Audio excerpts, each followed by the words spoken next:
वो कंटिन्यू करते हैं यहाँ से। कार्डिनलिटी तक हमने पढ़ लिया था। इक्वल सेट्स और इक्विवेलेंट सेट का पढ़ेंगे। पहले हम इक्वल सेट्स की बात करते हैं। इक्वल सेट्स में क्या होता है कि अगर हमारे पास दो सेट्स अगर ए और बी हैं, उनको हम इक्वल कब बोलेंगे, इक्वल सेट्स कब बोलेंगे, अगर उनके अंदर जो मेंबर्स हैं वो बिल्कुल सेम मेंबर्स हैं। उनका what ever be the order, what ever be the repetition they have, but उनके जो मेंबर्स हैं वो इक्वल होने चाहिए, वो सेम होने चाहिए। जैसे कि अब मैंने सपोज किया कि इसके अंदर मेरे पास कोई 3 मेंबर्स हैं, मैंने लिख लिया 2, 5, 6, एक ये सेट ले लिया मैंने, और मैंने बी एक सेट ले लिया। बी मेरे पास सेट है और इसके अंदर मेंबर हैं 2,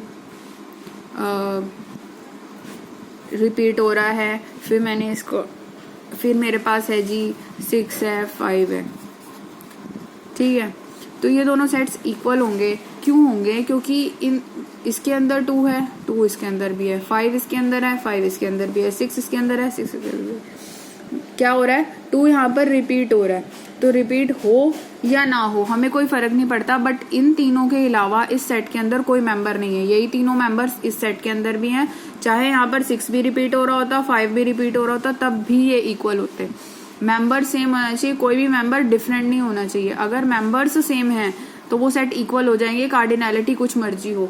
इसकी कार्डिनैलिटी 4 है, इसकी कार्डिनैलिटी 3 है, कोई फर्क नहीं पड़ता। यहाँ पर हम जब हम इक्वल सेट्स की बात करते हैं तो हम कार्डिनैलिटी की बात नहीं करेंगे, चाहे कार्डिनैलिटी सेम है चाहे नहीं है। अगर मेंबर्स सेम है, मेंबर्स में कोई डिफरेंस नहीं है, then the sets are equal. तो यहाँ पर हम बोल देंगे कि ए और बी इक्वल सेट्स हैं। अब सपोज करो कि सी मैंने कोई तीसरा सेट ले लिया जिसके अंदर मैंने कोई और मेंबर ले लिया। सपोज मेरे पास है 2 एंड 5 रिपीट हो रहा है और 6 भी है मेरे पास, बट इसमें मैंने एक मेंबर कोई और ले लिया 8, ठीक है। अब ए और सी सेट इक्वल नहीं है, बी और सी सेट इक्वल नहीं है। क्यों नहीं है? क्योंकि इसमें एक मेंबर जो है वो इनसे डिफरेंट आ गया। 2, 5, 6 इसके अंदर भी था, इसके अंदर भी है। रेपिटेशन ठीक है, रेपिटेशन पॉसिबल था। हमने कहा था कि रेपिटेशन से हमें कोई फर्क नहीं पड़ता, चाहे 5 को आप 5 बार लिख लो, 10 बार लिख लो, 3 बार लिख लो, जितनी मर्जी बार लिख लो, ठीक है। 2 और 6 को भी आप इतनी मर्जी बार लिख लो, कोई फर्क नहीं पड़ता। लेकिन किस वजह से आया? यहाँ पर 8 है और 8 इसमें भी नहीं है, इसमें भी नहीं है, ठीक है। तो ए जो है वो सी के इक्वल नहीं हो सकता, बी जो है वो भी सी के इक्वल नहीं हो सकता, क्योंकि एक मेंबर डिफरेंट आ गया। मैंने कहा था कि सारे मेंबर्स जो है वो सेम होने चाहिए, ठीक है। रिपीटिशन पॉसिबल है, ये बात मैं बता रही हूँ कि रिपीटिशन पॉसिबल है। अगर आपके पास 2 भी रिपीट हो रहा है, 6 भी रिपीट हो रहा है, 5 भी रिपीट हो रहा है, कोई प्रॉब्लम नहीं है। लेकिन अगर मेंबर्स सेम नहीं है तो वो सेट इक्वल नहीं होंगे। अब यहाँ पर ए एंड बी इक्वल है तो हम उसको ए और बी को इक्वल लिख सकते हैं। ए और बी आपस में इक्वल है। समझ आ गई है? ये इक्वल सेट्स की कंडीशन है कि इक्वल सेट ऐसे होते हैं। अब आते हैं इक्विवेलेंट सेट्स पे।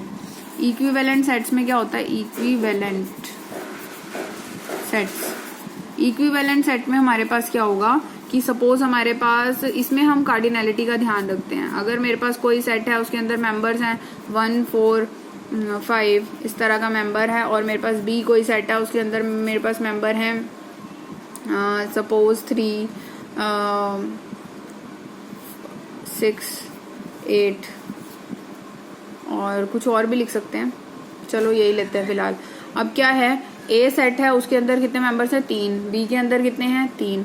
तो इन दोनों सेट्स को हम इक्विवेलेंट कहेंगे। क्यों? क्योंकि इसकी कार्डिनैलिटी भी 3 है, इसकी कार्डिनैलिटी भी 3 है। तो जिनकी कार्डिनैलिटी इक्वल होती है उनको इक्विवेलेंट सेट्स बोलते हैं।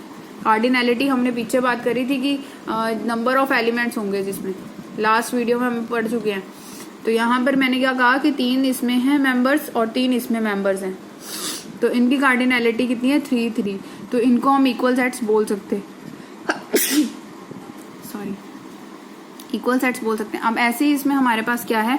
सपोज करो सी एक सेट है, सी एक सेट है, उसमें मैंने ले लिया 1, 3 और 4, 1, 3, 9 ले लेते हैं और एक 10 ले लेते हैं। चलो ठीक है। इसमें कितने मेंबर्स हो गए? 4 मेंबर्स हो गए। इसकी कार्डिनैलिटी कितनी है? 4। तो हमारे पास ए और बी तो इक्विवेलेंट होंगे। अब यहाँ पर कई जगह बुक्स में यहाँ पर इक्विवेलेंट का साइन ये दे रखा होता है, कई बार ही नहीं दे रखा होता, लेकिन ये वैसे तो इक्विवेलेंट रिलेशन का साइन है यहाँ पर। फिलहाल हम यहाँ पे इक्विवेलेंट सेट्स की बात कर रहे हैं, रिलेशन की बात बाद में आएगी आपके पास, तो कंफ्यूज नहीं होना। यहाँ पर हमारे पास क्या है, ए और बी सेट की बात कर रहे हैं हम। मैंने यहाँ पर सिर्फ इतना बताया आपको कि सिर्फ कार्डिनलिटी सेम होगी, नंबर्स आपके सेम हो भी सकते हैं, नहीं भी हो सकते। यहाँ पर आपके नंबर्स बिल्कुल डिफरेंट हैं, 1 4 5 यहाँ पर है, 3 5 6 है। यहाँ पर ए और बी इक्विवेलेंट है, ठीक है, क्यों? क्योंकि उनकी कार्डिनलिटी सेम है। अब यहाँ पर सी है, सी की कार्डिनलिटी 4 है, तो सी जो है ए के इक्विवेलेंट भी नहीं है, सी जो है वो बी के इक्विवेलेंट भी नहीं है।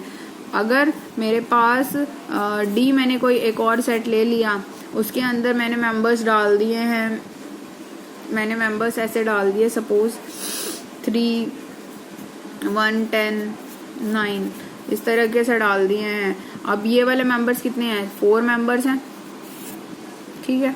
कार्डिनलिटी दोनों की सेम हो गई।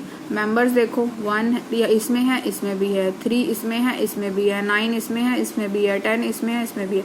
तो इन दोनों की कार्डिनलिटी भी सेम है, मेंबर्स भी सेम है, ठीक है। तो हमारे पास कार्डिनलिटी सेम होने की वजह से क्या हो गए, इक्विवेलेंट सेट, और मेंबर्स सेम होने की वजह से क्या हो गई, ये इक्वल सेट्स। तो यहाँ पर सी जो है वो डी के इक्वल भी है, यानी कि इक्वल भी है और इक्विवेलेंट भी है, दोनों चीजें हैं यहाँ पर। लेकिन और जो मैंने ऊपर अभी एग्जांपल्स दिए हैं, वो मैंने एग्जांपल दिए हैं सिंगल सिंगल के, कि ये दोनों जो हैं वो इक्विवेलेंट हैं बट इक्वल नहीं है। ये दोनों क्या है, इक्वल भी हैं, इक्विवेलेंट भी है। और ऊपर वाले क्या है, ये वाला और ये वाला, ये दोनों सेट क्या थे, इक्वल थे, बट इसकी कार्डिनलिटी 3 है, इसकी 4 है, तो ये इक्विवेलेंट नहीं होंगे। समझ आ गई है बात? इतनी बात थी। एक चीज और पढ़ लेते हैं, एक छोटी सी चीज है एम्प्टी सेट। एम्प्टी सेट का ज्यादा बड़ा इशू नहीं है। एम्प्टी सेट में हम, एम्प्टी सेट उसको बोलते हैं जिस सेट के अंदर कुछ नहीं होता, तो उसको हम या तो खाली कर्ल ब्रैकेट से रिप्रेजेंट करते हैं या फिर हम फाई से रिप्रेजेंट करते हैं। इसको बोलते हैं फाई। एक ओ डाल के आप सर्कल बोल सकते हो, सर्कल डाल के उसको सेंटर से कट किया होता है, इसे बोलते हैं फाई। तो इसको बोलते हैं एम्प्टी सेट। अगर हमने एम्प्टी सेट लिखना है तो इसको भी लिख सकते हैं, ऐसे भी लिख सकते हैं, जैसे मर्जी।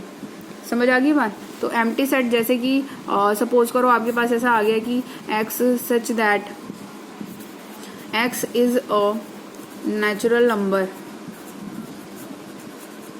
नेचुरल नंबर मैं इसलिए बोल रही हूँ कि इजी रहेगा आपको समझने के लिए।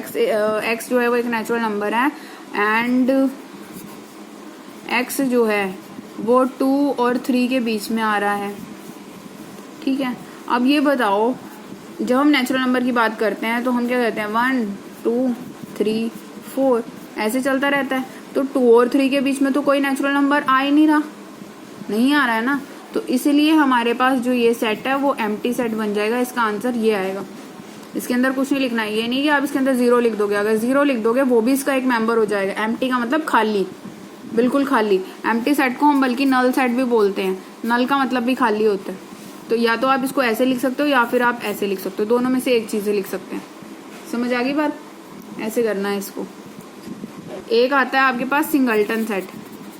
सिंगलटन सेट, सिंगलटन सेट में ज्यादा बड़ी बात नहीं है। सिंगलटन सेट वो होता है जिस सेट के अंदर एक ही मेंबर होता है। अब चाहे वो 5 है, 6 है, कुछ है, 2 है, 3 है, 100 है, जो मर्जी है, सिर्फ एक ही एलिमेंट होना चाहिए या एक ही मेंबर होना चाहिए। जैसे आपकी क्लास में एक ही मॉनिटर है, तो हम कह रहे हैं कि भाई इस 11th क्लास है या 12th क्लास है, किसी भी क्लास का, अगर हम कह रहे हैं कि मॉनिटर्स का सेट बनाओ, तो अगर हमारे पास एक ही मॉनिटर है तो हमारे पास वो सिंगलटन सेट बनेगा। एक ही मेंबर होता है जिस सेट में। समझ आ गई बात? जैसे हम ये भी कह सकते हैं, जैसे ऊपर वाला एग्जाम्पल ही लिया था, अगर इसी एग्जाम्पल में हम लिख दें कि x is a natural number and यहाँ पर x जो है वो 2 और 3 के बीच में लाई कर रहा था। अगर मैं ऐसे लिख दूं कि x जो है वो 2 और 4 के बीच में लाई करे, ठीक है, x जो है वो 2 से बड़ा होना चाहिए, 4 से छोटा होना चाहिए। तो 2 और 4 के बीच में जो नेचुरल नंबर आता है वो कितना आता है, 3। तो ये हमारे पास क्या हो जाएगा, सिंगलटन सेट। हम नेचुरल नंबर की बात कर रहे हैं और कह रहे हैं 2 और 4 के बीच में आना चाहिए, तो वो क्या हो जाएगा, सिंगलटन सेट। वो हो जाएगा सिंगलटन सेट के यहाँ 3। समझ आ गई? तो इस तरीके से हैं ये सेट्स। मेन जो आज की जो वीडियो थी वो इक्वल और इक्विवेलेंट सेट्स के ऊपर थी।